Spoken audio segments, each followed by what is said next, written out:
Hey, it's Cris Chico, and today's video is about when to never show your deals to a investor cash buyer. And I get a lot of people that all the time say, Chico, I got a deal, and man, now I've got all these problems with the deals. However, in terms of selling it and be able to get it to the closing table, and a lot of these things could have been avoided if you would have done better at the beginning when you're trying to talk to buyers about them taking over your contract and you assigning the deal to them. And so I want to help you avoid these mistakes, because the last thing I want is for you to have a deal that you've worked so hard to cultivate because you followed up with the owner for 4 or 5 or 6 months, and you finally get this deal in the contract, and then finally you have a great deal, and then you try to sell it and you think you sold it, or you think you're making progress, and then the whole thing falls apart, and then in the end you end up with a big turd in your hands because you got nothing out of it, and you lost a significant amount of money, because a deal could be worth $5,000, but what if it was a $25,000 deal? So that's what I'm trying to help you avoid today, because at the end of the day, all that matters is that you hit the subscribe button. And because, again, if you are not subscribed, you should be subscribed to this channel. Okay, that's it. Bottom line. There's no other question. There's no other if, then, or but scenario. If you are subscribed, you're not going to get away scot-free. Go ahead and give me a like and or give me a comment.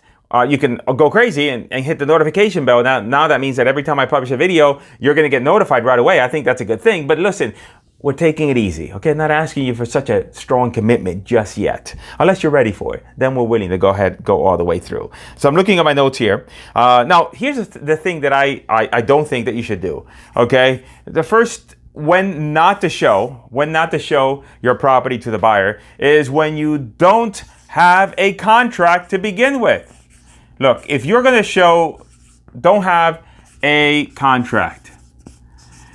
The problem is that if you don't have a contract, your position is very much different when it comes to the buyer and what you can ask.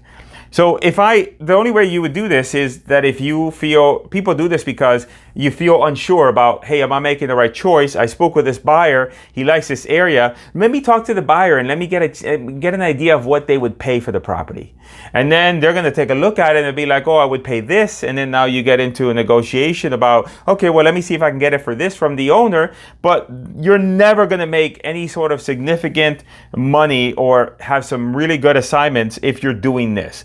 You gotta be able to have a contract on the property before you speak with the buyer, because now you have better positioning. Now you can take that deal and pitch it to other real estate investors. Also, if you have a buyer look at a deal before you even have it on the contract, then a lot of times the buyer sees that as an obligation for you to try to do the deal with them because they took time out of their schedule and they looked at it. Versus if you were to have a deal already that you have a contract on and you say to the buyer, look, take a look at this, here's what I'm asking, and then have the buyer come back and say, no, I think you offered too much, or it's way too much money for me, I need to buy it at X. And then now you know that, now you can go back to the seller to get a renegotiation, or you can maybe try to pitch it to another buyer.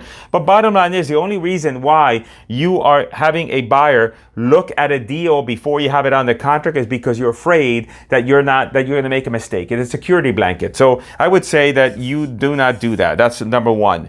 Number two is let's say you have it on the contract. Another instance when to never show your property is that you have not vetted the buyer. I'm going to put here vetted buyer. So what does that mean? If you have a deal on the contract and the buyer says, oh, I saw your pictures, I saw your deal, man, I'm interested, can I take a look at it? You're not going to just say, okay, yeah, let me make an appointment with the owner and the tenants and let me get you inside the property, because you only have a limited number of showings with any particular situation. So you got to make sure that whoever you get in there is a legitimate buyer and has a chance, legitimately can work out of the deal. So there's never going to be any guarantees, but the questions that would ask is, number one is qualifying questions to the buyer. If you've ever dealt with a buyer before, then ask him, okay, just want to make sure, you and I have never done the deal before. Have you worked with real estate wholesalers before in terms of the contract and assignments? And they say, yeah, I do many of those. Okay, great. Now, we're looking to sell the property as is, cash or hard money, and it has to close in 3 weeks. Can you work within that time frame? and they got to say, okay, they say, well, no, I need like 45 days to close. I'm going to get this crazy financing and all this other stuff. You're like, okay, this is not for us. Okay. Maybe some other guy, but not for me. And then lastly, but not least, especially if you're giving them photos and they understand and they know the business is, hey, look, I just want to make sure, look, that we're not wasting each other's time. So you saw the pictures, you see the description of the property, you know the area. I'm asking 150 for this property. And I know you got to get inside. You got to make sure that you confirm exactly what you see in there. But based on everything that you see so far, do you feel that that's a reasonable price that I'm asking for the property? And it might be like, well, I don't know. I have to take a look at the property. I said, well, let's say that the investor's name is John. Okay, John, I can certainly appreciate that. The only reason I'm asking is this. I have it on the market for, I'm selling it for 150. Now, I'm selling my contract for 150 total. Contract and the property all rolled into one is $150,000. If you are going to go take a look at the property, but in the back of your mind you say, you know what, the most I'd be willing to pay for that property is 105. Well, tell me that right now because you saved me the trouble, because I'll tell you I can't sell it to you for 105. You're going to make me a lowball offer. Now, I understand that, hey, you're going to look at it and you might come back and say, Chico, a couple things are wrong in that, whether or not I'll be flexible or not depends on who else I have. Because if I have somebody else or two or three other people that are saying, hey, I'm going to do this deal and I'm willing to pay you full price, and hey, that's what it is. However, you have to vet that buyer. So you've got 2 or 3 showings. You got to make sure that whoever you have going to that property has a legitimate chance of working out, because at the end, you don't want to lose all your chances of showing the property. And so that's number 2. Okay, so then now number 3 is also very important, is to set the frame. We'll call it set the frame for lack of a better word. Set the frame. What do I mean by that? Setting the frame means that, well, let me just explain to you. If you're my buyer, hey John, great. I'm gonna have you go inside of the property. Look, I'm gonna try to be there. I don't know if I'm gonna be there or not. The seller is going to be there, or the tenant is going to be there. And now I'm going to come off script for a second. Understanding that if an owner is going to be there and you're sending the buyer out to go see the property and they're meeting directly with the owner, then your vetting of that buyer has to be even greater, right? Because it has to be somebody you trust. John, are you used to dealing with, if John says, I'm used to dealing with investors all the time, I buy properties all the time, I bought 4 this month from another wholesaler, I'm perfectly okay, I know the game, I'm not going to talk to the seller, not going to go try to go behind your back, that's great. So so depending on the circumstances, if the person's going there with a tenant, to see, and let's say the tenant is there, then that's a less risky situation, right? Because there's only so many things they can tell the tenant. Sometimes I might have a boots on the ground, somebody that's going to go in is my representative. It could be a realtor in that particular area, could be a notary, someone to make sure that, hey, nothing gets said that shouldn't get said. So I'm going to do another video on that, but for now, let's go under the assumption. Let's go under the assumption that that John knows what he's doing.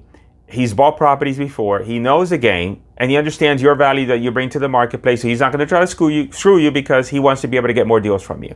So what I would say to John is say, John, here's the deal. Here's the way I work. I'm going to set an appointment with the owner. I'm going to tell the owner that you're one of my funding sources. So therefore, you're going to go take a look at the property, and you're going to be, you're going to be looking through the property. I want you to ask any questions that you want about the property. If you see a roof on the wall, if you see anything going wrong, ask and say, what is this?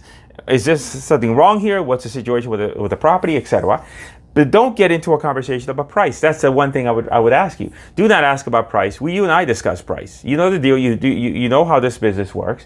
You're going to discuss price with me. But again, I want you to know that if you go there and you see something wrong with the property and it's significant, you want to know that, hey, it's something that you want to make sure that you get figured out, because otherwise that might risk on you considering the property. I want you to be able to get the answers that you need. But when it comes to price or any sort of other information, like pertaining to the owner's personal situation, do not have that discussion with them in any way, because otherwise then that might cause problems with the owner. Does that make sense? Is that fair enough? Okay, great. And those are the things. So those are the 3 things that those are things to never show your deals. So unless number 1 is you got to have a contract, okay? Number 2, don't show your deal if you have not vetted the buyer. And don't show the deal if you haven't set the frame with the buyer to make sure what the expectations are of that situation. Now, always be upfront with the buyer about everything. Look, you're going to go there, you're going to meeting with a tenant. The tenant is a little bit problematic. The tenant hasn't paid rent in 2 months. The tenant has issues with the owner. And so it's a little bit delicate. I told the tenant that, hey, we're looking to clean house and be able to start from scratch and fresh. But, I'm giving you that so you understand, because you're buying the property with the tenant there. So I need you to understand what you're dealing with and what the circumstances are, etc. So, just prepping the buyer and setting the frame with the buyer in terms of what's going to happen when you get to the house, that's really, really important. And those are my tips when to never show your deals to a cash buyer.